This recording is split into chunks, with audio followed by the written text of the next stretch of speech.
Hi guys, jirra jirtu Oromoo Qophaa'ee bakka jirtetti nagaan rabbii isin biraa jiraatu isiniin jedha uummata qashtii. Har'a waan addaatiin qabadhee isiniin dhufe. Kaleecha shoortii irratti gallakkiseen ture. Mi'a hedduu bituu kanan deeme rabbi guddaa. Fakkeenyaa soofaa, duulaaba uffataa, kichiniin bitadha jedhee tanan deeme jechuudha.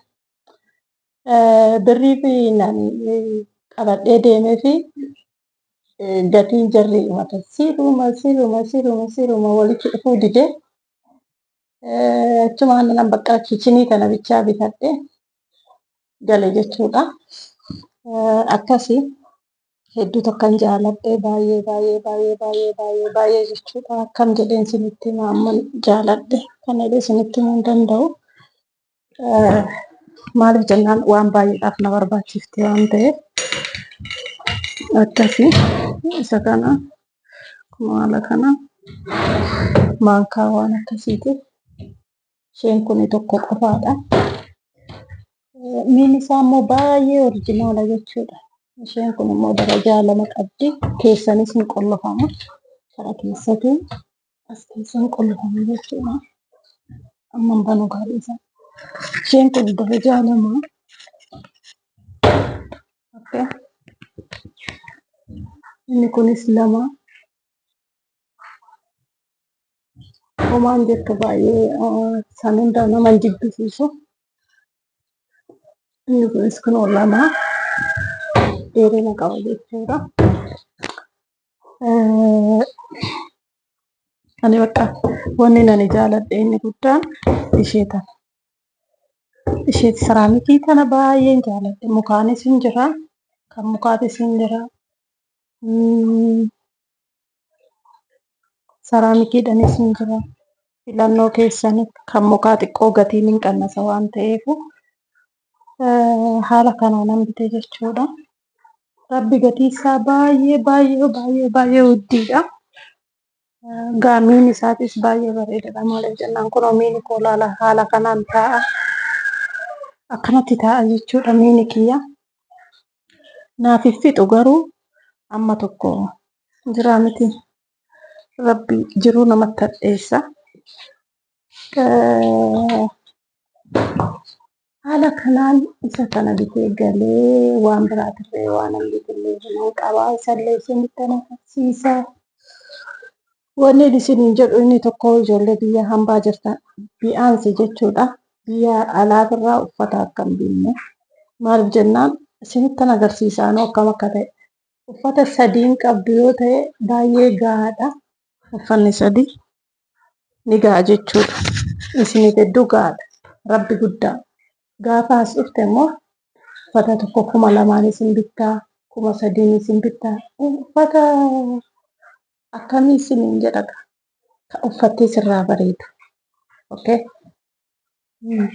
Uffata babbareedaa jechuudha. Ka biyya Arabaa sanii miti. Isa kan akkasii sana bitattaa. Achi yoo ta'e garuu mee ani jechuudha rabbi. Shaanxaa 3 galeen. Shaanxaa akkana. Shaanxaa 3 galeen. Shaanxaa 3 kana keessaa uffata natti ta'u tokko nafi. Tokko. Takkashii. Rakkadhee. Kanaafuu akkana ni ta'e hin ta'inaadha. Uffata hin bitinaadha. Isiniin jedha. Yoo dandeessan taate osoo nama barbaachisiisee beektani otoo namni barbaadu jiraate onlaayinii akka haala kanaan gabaa keessa deemanii osoo hojjetanii jechuun amma isa kana kichinii kana rabbi guddaa birrii 15,000 keessaa shilingiin tokko naan deebine kanuma manaan nagahurree naaf biti jedhe naaf deebisi jedhee kadhadhee dadhabe garuu kichinii bituu dura miini ati feesifte mana ittiin gashitu gatii kichinii caala. Gatii mi'a bittuu caala jechuudha. Qixa sanaa si gaafatan. Mi'a fe'anii si galchuudhaaf qixa sanaa si gaafatan jechuudha. Warri rabbiin jiruu biyya kanaa gaa amma fakkeenyaaf biyya keenyatti manni hedduminaan diigamaa jira. Warra rabbiin kana keessaa isin baase baatii tokkotti mi'a tokko fakkeenyaaf baatii tokkotti mi'a tokko bitadhaa isiniin jedha. Yookaan ammoo yoo karoorsitan baatii sadittillee waa tokko okay? Algaa fi duulaaba gizee tokko, kichinii gizee tokko, biffee gizee tokko haala sansaniin rabbi amma mi'a bitee osoo nanan isa san bitadhe iddoo takka baay'ee natti tola.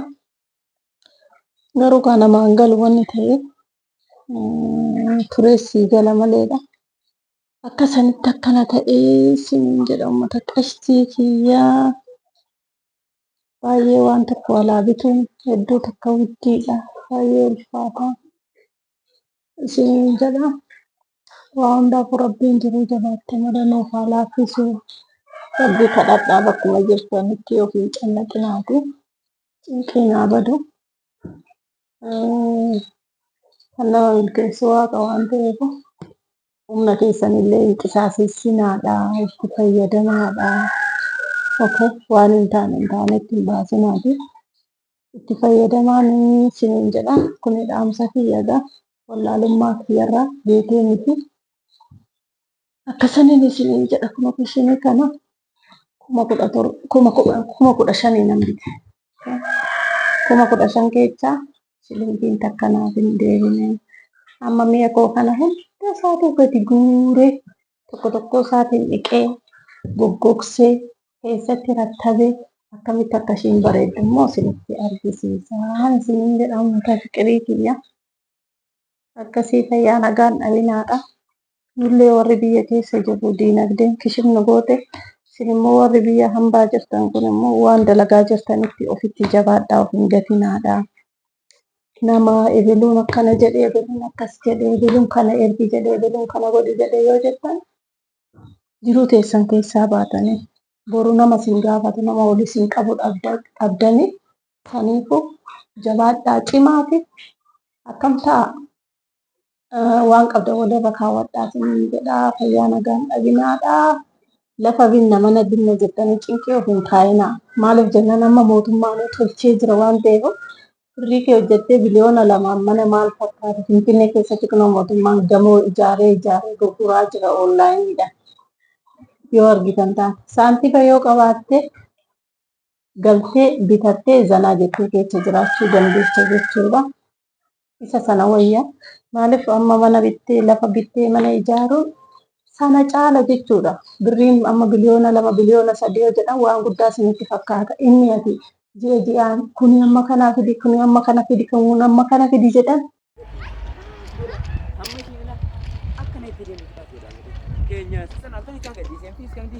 Itti bareekaa haala isaa bareeda.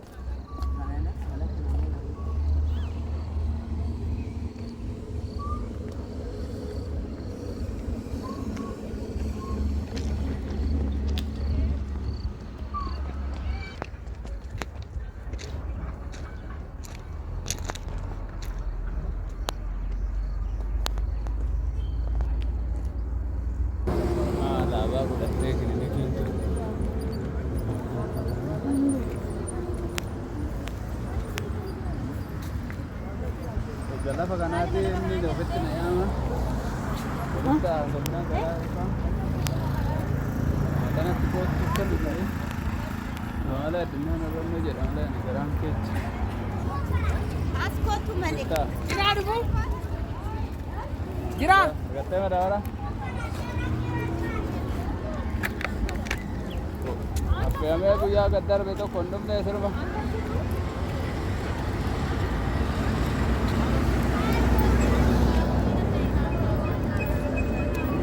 Jibsiyaa gooti jedhee jibsi. Amma eegaa jirtu ture.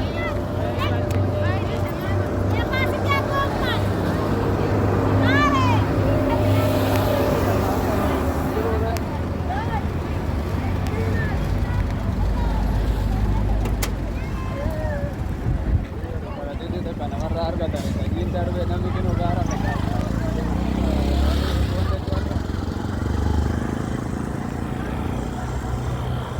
maal gochaan nu bare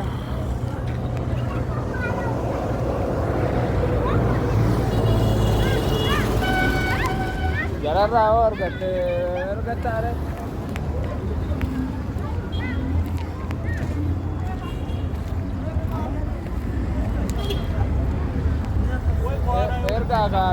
Wanti maal oole madaabaraa maal aloo wanni dhufuu baate facaastanii kuuma.